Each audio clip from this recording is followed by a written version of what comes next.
Welcome back to my fresh season of question and answer of Minutes on Mountain। आपका अपना host उदित शर्मा फिर से आपके लिए क्वेश्चन एंड आंसर के इस सीजन में मैं आ गया हूँ आप सभी लिसनर्स के जवाब देने के लिए। और मेरे पास में फिर से 2-3 क्वेश्चंस आए थे जो कि मैं बताना चाहूँगा। वो मेरे लिसनर्स हैं और काफ़ी अलग अलग लिसनर्स से मुझे प्यार मिल रहा है और उन लोगों के कुछ क्वेश्चंस होते हैं जो मुझे पर्सनली डीएम करते हैं और फिर मैं चाहता हूँ कि मैं उनके क्वेश्चंस का आंसर दूँ। तो अभी फ़िलहाल मुझे एक सबसे पहला सवाल जो किया है वो शालिनी जी हैं मुजफ्फरनगर से।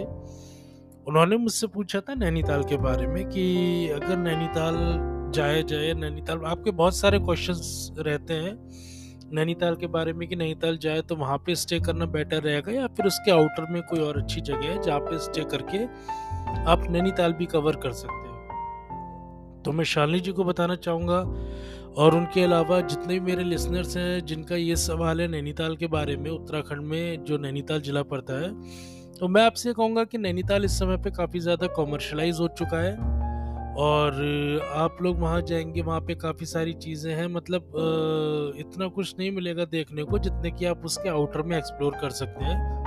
वैसे तो नैनीताल में काफ़ी सारी जगह घूमने के लिए आप जू देख सकते हैं, गवर्नर हाउस देख सकते हैं, नैना पीक है, चाइना पीक, किलबरी पॉइंट और स्नो व्यू पॉइंट है।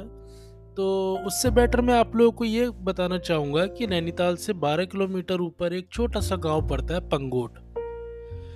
आप उस पंगोट में स्टे कर सकते हैं। वहाँ पे स्टे के काफ़ी सारे बहुत सारे ऑप्शंस है और आप उस पे स्टे करके आप एक दिन का टूर नैनीताल का कर सकते हैं। बाकी वहाँ पंगोट में रह के आप एकदम प्राइवेसी के साथ में वहाँ पे रिलैक्स कर सकते हैं। तो मेरी प्रायोरिटी ये रहेगी कि मैं आप लोगों को बताऊं कि आप पंगोट को एक्सप्लोर कर सकते हैं, वहाँ की विलेज लाइफ देख सकते हैं और फिर एक दिन का सिंगल टूर आप नैनीताल का ले सकते हैं। वहाँ से ज़्यादा दूर नहीं, या तो आप अपनी गाड़ी से भी जा सकते हैं या फिर आप वहाँ से टैक्सी का ऑप्शन भी ले सकते हैं।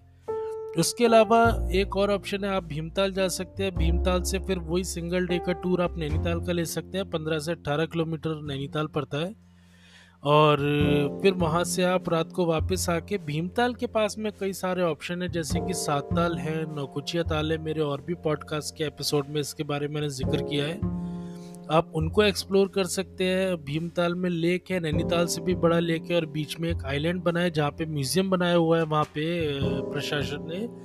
और म्यूजियम में अलग अलग प्रजातियों के वहाँ पे जो वाटर क्रिएचर्स हैं वो सब रखे हुए हैं, आप उनको देख सकते हैं, बोटिंग कर सकते हैं। एडवेंचर लवर है भीमताल, एक जगह बहुत ही प्यारी लोकेशन पे है, तो आप ज़रूर वहाँ पे देखिए। सात ताल उससे भी बहुत प्यारी है। 7 अलग अलग छोटे छोटे ताल है जिनके नाम रखे हुए हैं, राम ताल, भरत ताल, लक्ष्मण ताल, हनुमान ताल। और वहाँ पे जो एक मूवी आई थी खून भरी मांग रेखा की, वहाँ पे उस फिल्म की शूटिंग की गई थी सात ताल में। और फिर एक नौकुचिया ताल बहुत ही खूबसूरत और बहुत ही शांत जगह पड़ती है। आप अगर वहाँ से चाहेंगे तो आप कैची धाम है, बाबा नीम करौली का आश्रम भी है, आप वहाँ पे भी जा सकते हैं। 25 से 30 किलोमीटर का डिस्टेंस है भीमताल से, तो उसको भी कवर कर सकते हैं। अल्मोड़ा के रास्ते में पड़ता है वो। तो ये आपके लिए बेटर ऑप्शन रहेगा और एक दिन का आप नैनीताल का ट्रिप कर सकते हैं। मुझसे अगला सवाल नैना जी ने किया है फरीदाबाद से। उन्होंने मुझसे पूछा है कि क्या ऐसा कोई रूट है जो उत्तराखंड के 2 मंडल है, कुमाऊं और गढ़वाल, तो कुमाऊं होते हुए हम गढ़वाल में एंटर करके फिर हम वापस दिल्ली की तरफ आ सकते हैं। तो उनको मैं बताना चाहूँगा कि बिल्कुल एक ऐसा रूट है। आप अगर कुमाऊं से एंटर करेंगे तो उधम सिंह नगर, हल्द्वानी, हल्द्वानी के बाद में नैनीताल, नैनीताल से फिर आप ऊपर भीमताल, भवाली जाते हुए अल्मोड़ा पहुंच सकते हैं। अल्मोड़ा से फिर आपकी अगली जो आगे की जर्नी होगी वो कौसानी होते हुए बागेश्वर पहुंचेगी। लेकिन उससे पहले ये एक रास्ता कट जाता है जो आपका जाता है ग्वालधाम के लिए।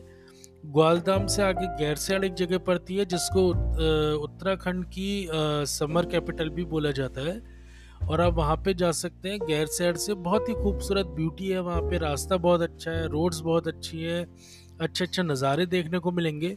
और ग्वालधाम से आगे जा कर के आपको रुद्रप्रयाग, कर्णप्रयाग, फिर वहाँ से आप केदारनाथ, बद्रीनाथ, गंगोत्री, जोशीमठ, फिर आपका पूरा गढ़वाल आ जाता है।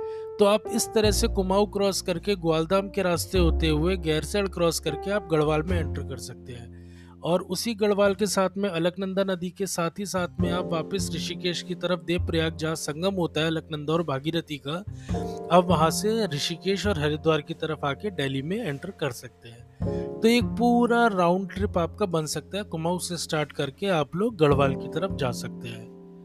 मुझसे एक सवाल और किया है यहाँ पे कि केदार गंगा के बारे में।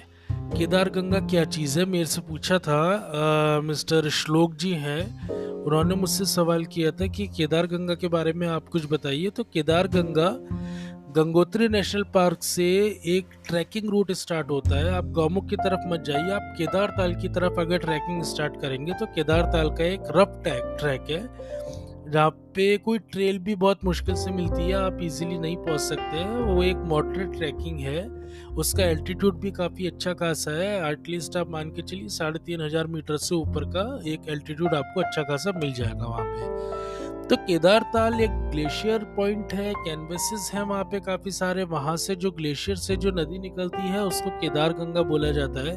और वो केदार गंगा केदार ताल के रास्ते उसके साथ में होती हुई सूर्य कुंड में, जो कि गंगोत्री मंदिर के बहुत ही नजदीक 2 किलोमीटर दूर है, सूर्य कुंड में आकर के भागीरथी नदी से मिलती है केदार गंगा। और वो केदार गंगा मिलने के बाद में भागीरथी आगे उत्तरकाशी की तरफ बहती है। तो ये केदार गंगा केदार ताल का ट्रैक और एलिवेशंस के बारे में मैंने आपको बता दिया। उम्मीद है आपको मेरा ये शो अच्छा लगा होगा और आपको इन्फॉर्मेशन भी मिली होगी कि हमारे उत्तराखंड, हमारे ट्रैकिंग और हमारे हिमालय रिवर्स के बारे में, और पूरा एक रूट भी मैंने आपको बताया। आपको और भी कोई सवाल है तो आप मुझे डीएम कर सकते हैं, स्पॉटिफाई पे मैसेज कर सकते हैं, यूट्यूब पे भी जा सकते हैं। मुझे खुशी होगी कि मैं आपके सभी सवालों का जवाब दूं। मेरे साथ बने रहिए, जुड़े रहिए मिनट्स ऑन माउंटेन चैनल पे। उदित शर्मा फिर से मिलूंगा। Thank you.